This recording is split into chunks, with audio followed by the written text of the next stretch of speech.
got Flatused to death. This is a myth about a large man living on a diet of beans and cabbage in a small, close room who apparently suffocated by inhaling the deadly cloud of gas that hung above him.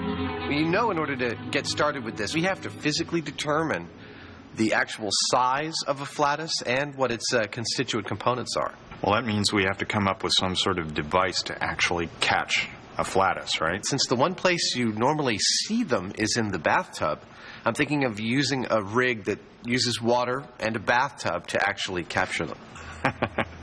Adam's device should trap his trump in a tube as it bubbles up through water.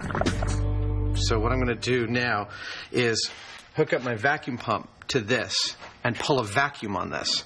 Once I pull a vacuum, I'm going to close it. Then this thing will be under vacuum. And when I hook it up to the flatus catcher, it's going to capture the flatus, and then I shut it off.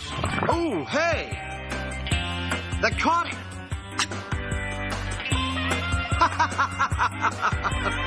That was great! My dignity and good television. They'll never meet. Oh, God, it's so cold. Oh, dude, that's wrong.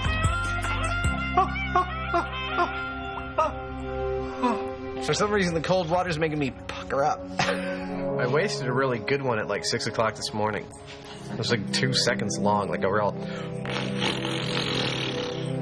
kind of thing. Wish I had that now. Yeah, you got one? I think so. Oh, it's a little tiny one. No. Nothing. Adam's body has had time to adjust to the cold, and his numb bum starts bubbling. Hey, we got one! We got a nice 13.5 milliliter Flatus. I think this is the first time anyone's ever tried this on television. The second, third, and fourth times soon follow through. Then they're logged before the team draws straws to see who has to take them to the lab. Yet another one of my very unique missions that Jamie and Adam have sent me on. I have 4 specimens of Flatus to bring into the UCSF mass spectrometry facility. They're going to test them and see exactly what's in them. Well, what we're going to do is take this sample, we'll open up the stopcock at the top, we'll put this syringe in, pull a volume of air out of there, and then we're going to inject it on here, and they will be analyzed to tell what they are. Oh, God! That can't be good for you. So what are the main constituents of the sample we just took? So what we're mainly seeing is 28 and 32, which would be nitrogen and oxygen, which of course is the main constituents of our air. There's a little bit of 40, which would be argon, which also is a normal constituent of air. We're seeing some methane and some carbon dioxide. And that's not all. Adam's air solute also contains hydrogen sulfide and methyl mercaptan, the smelly gases of Flatus. To test this tall tale, Adam and Jamie first need to build a suitably small bedroom. And with the room sealed up, everything's ready for the gas. The reason we're going to start with CO2 is because of all the constituent gases that make up your Flatus. It's the one we think it really has the highest potential to be the most deadly and come out in amounts large enough to actually be plausible. At concentrations of about 2%, we have cerebral dilation. We have increased blood pressure, nausea, confusion, some minor side effects like that. At about 8%, we have nausea and vomiting.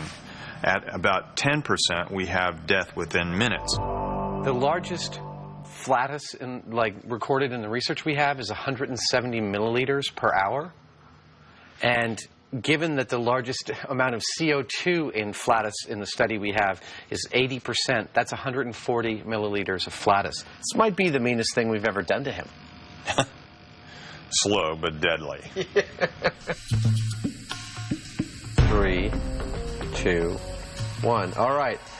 That is 1 hour's worth of CO2 in Flatus production.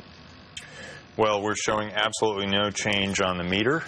The meter's staying at 0.03%, nowhere near the 10% needed for fatality. So I'm going to add another hour's worth of CO2 in Flatus. That'll be 2 hours total, 280 milliliters of CO2. Okay, go for it. No difference. Let's add 2 more hours. That's half the night. If we don't see any change in the reading, we'll add 4 more hours. Okay. We'll get to 8 hours, full 8 hours sleep.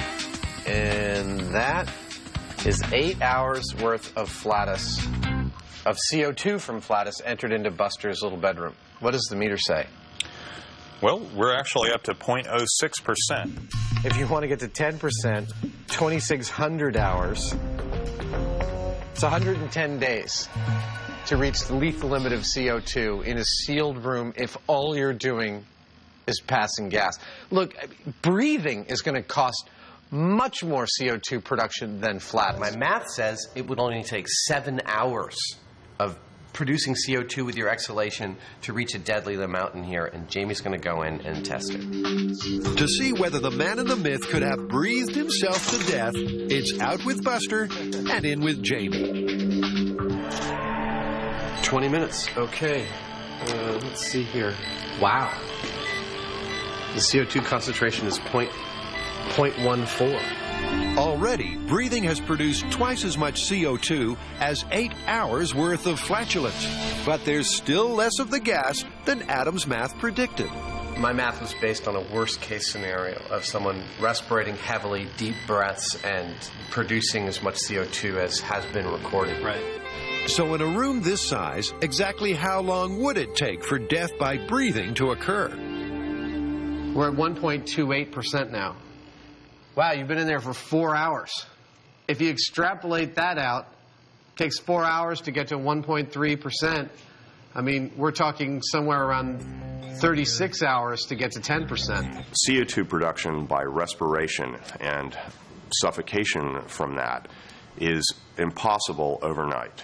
And so when you figure that CO2 production as a result of Flatus is minuscule in comparison, it's virtually impossible to die from suffocation, from CO2 poisoning by Flatus. There's a lot of other gases that Flatus is comprised of, and unless we can find one of those that could be potentially deadly within 8 hours, this myth is totally busted.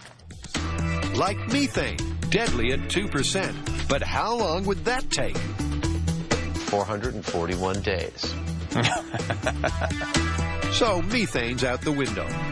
What about hydrogen sulfide? That's 193,220 episodes of Flatus, or 22 years of solid gas passing. That's a commitment. They did the math for all gastric gases and found that death by Flatus would take anything from 4 months to 22 years. This malodorous myth is busted.